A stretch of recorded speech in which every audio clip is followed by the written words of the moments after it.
हाय मित्रों, नमस्कार। आज मेरा नया वीडियो है कि कल पटना हाई कोर्ट का निर्णय क्या हुआ, ये मैं आप लोगों को थोड़ा 1 मिनट में बता देना चाहता हूँ।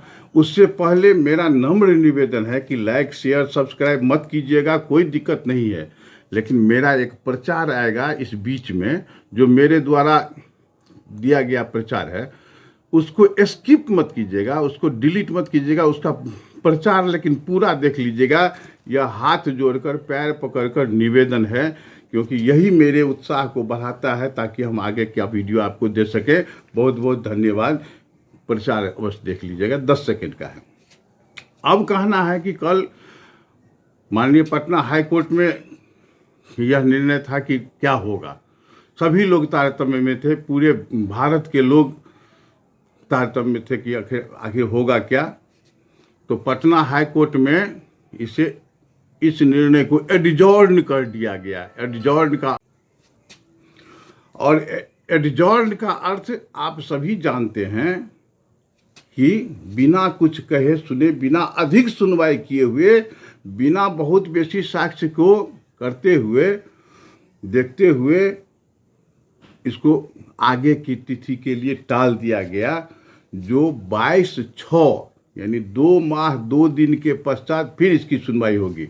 हालांकि बीच में सहारा इंडिया की सुनवाई पटना हाई कोर्ट में और है, किंतु वो दूसरे मामले की सुनवाई है जो हम लोग प्रतीक्षा में थे 20 तारीख के लिए, उसकी सुनवाई नहीं है, दूसरी सुनवाई है।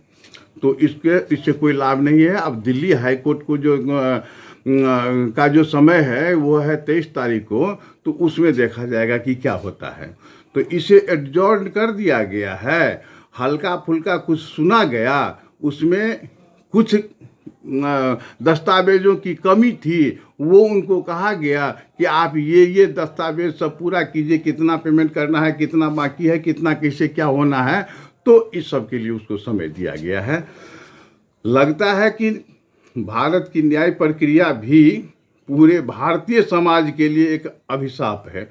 खैर, जो हम लोग टैक्स देते हैं डायरेक्ट या इनडायरेक्ट, उसको तारीख पर तारीख मिलना आज से नहीं, बहुत दिन से होता आ रहा है। तो खैर, हम कोर्ट पर तो प्रश्न चिन्ह उठा ही नहीं सकते हैं, चाहे मेरे लिए अन्याय हो न्याय हो, इससे कोई लेना देना नहीं है। हम भारत के सामान्य पब्लिक है, क्योंकि हम टैक्स देते हैं तो डेट मिलेगा ही। जो नेताजी टैक्स नहीं देते हैं क्योंकि उनका वेतन होता है टैक्स फ्री, उनकी सुनवाई 1 दिन से 2 दिन में निपटारा समाप्त। आतंकवादियों के लिए कल 6 बजे भोर में आदेश आया कोर्ट का, जबकि उस समय में लोग सोए रहते हैं। 6 बजे भोर में सवेरे में कोर्ट का आदेश आया कि जहांगीरपुरी में जो गलत या सही हमको उससे नहीं मतलब है, सरकार का निर्णय था, उन्होंने यह सो बुलडोजर चला के मकान या और किसको तोड़ दिया। हमको राजनीति में नहीं जाना है, लेकिन उसके लिए समय मिला। आतंकवादियों के लिए रात में भी समय मिल जाता है। तो खैर, इधर भी हमको नहीं जाना है। आपको जो मुख्य समाचार देना था वो समाप्त हो गया है कि पटना हाई कोर्ट की अगली सुनवाई 22/6/2022 को होना है। मेरा समाचार समाप्त हुआ। मुझे अपने तरफ से कुछ एजेंट बंधुओं, कुछ स्टाफ बंधुओं, कुछ जमाकर्ता बंधुओं को कुछ कहना है। अगर आगे सुनना हो तो सुनिए, नहीं तो आज का समाचार समाप्त है। सबसे पहली बात है कि आज एक नई कंपनी का मतलब रजिस्ट्रेशन किया गया है, लॉन्चिंग हुआ है। 1-2 दिन पहले ही लॉन्चिंग हो चुका है।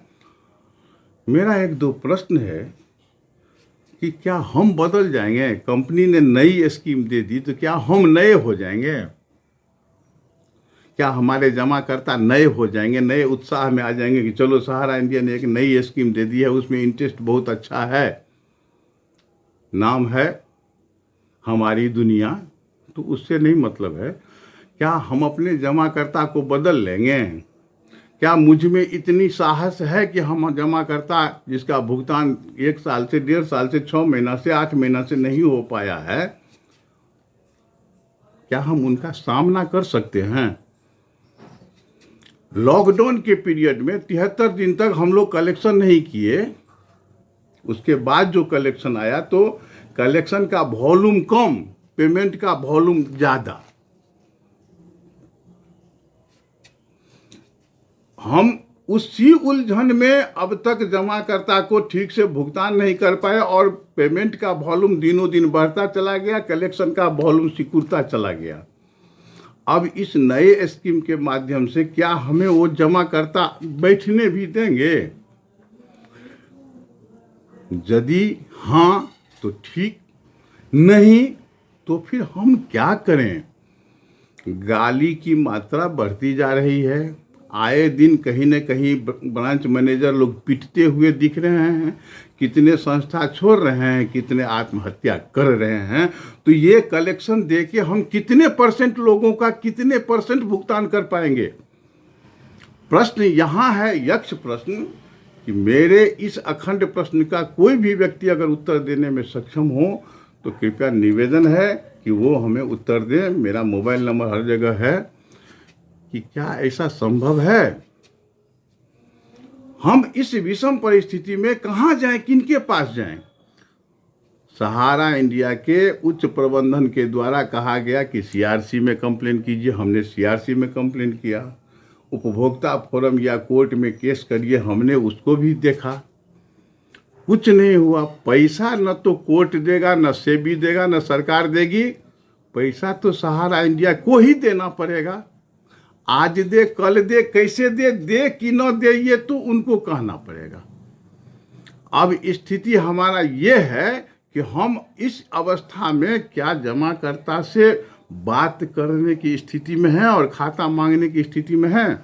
जो पिछला वाला रिन्यूअल है वो इस 1 माह के अंदर में, जिस दिन से दिल्ली हाई कोर्ट का रोक लगा हुआ है, उस दिन से हम लोग भी ठीक से कलेक्शन तो कर ही नहीं पाए हैं। कलेक्शन है भी नहीं। अगर हम उतना कलेक्शन जमा ही कर देते हैं तो क्या शेष बचा हुआ कलेक्शन हम कर पाएंगे? और अगर कर ही लेंगे तो कितने खाताधारी का कितने % भुगतान करने में हम सक्षम हैं?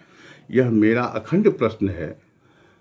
मेरे पास 6, 7, 8 बिंदु है और उतना समय नहीं है कि हम आपको इतना करेंगे। आज हम इतना ही आप लोगों से निवेदन करना चाहते हैं कि जो फैसला था वो हमने बता दिया।